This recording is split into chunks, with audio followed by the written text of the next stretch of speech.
Sir first boiler on பண்ணுறதுக்கு முன்னாடி water check பண்ணுங்க. டெய்லி காலையில் வாட்டர் இந்த டேங்கில் வந்துட்டு மேக்ஸிமம் லெவலுக்கு வாட்டர் ஊற்றிக்கோங்க.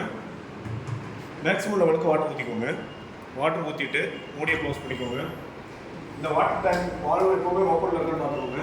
வாட்டர் டேங்கோட வால்வு அது ஓப்பனில் இருந்துச்சுன்னா அடுத்து வந்துட்டு மெயின் ஆன் பண்ணுங்க. எம்சிபி இதை ஆன் பண்ணுங்க. மேலே தூக்கி ஆன் பொசிஷன் ஆன் பண்ணி முடிச்சதுக்கு இங்கே வாங்க. இது வந்து பாய்லரோட மெயின் சுவிட்ச்.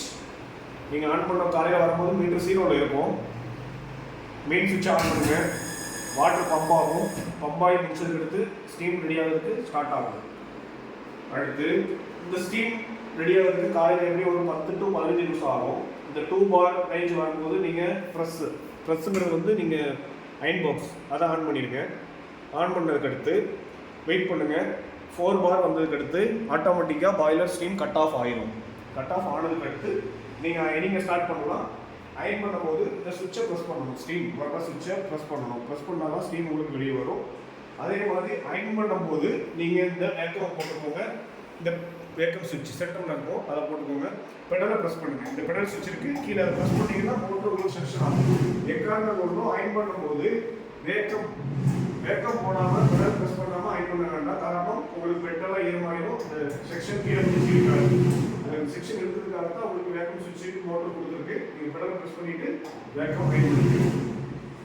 அதே மாதிரி ஃபர்ஸ்ட் டைம் அயன் பண்ணும்போது ஒரு 10 நிமிஷம் லேட் ஆகிட்டு அந்த மாதிரி அயன் பண்ணிங்கன்னா ஸ்டார்டிங்கில் ஒரு டைம் கீழே தனியாக ப்ரெஸ் பண்ணிவிட்டு அயன் பண்ணுங்க. அப்படி இல்லாட்டி அந்த தண்ணி கொஞ்சம் வரது வாய்ப்புகள் நிறைய இருக்குது. அதனால ஃபர்ஸ்ட் டைம் கொஞ்சம் வெளியே ப்ரெஸ் பண்ணிவிட்டு ப்ராப்பராக அயன் பண்ணுங்க.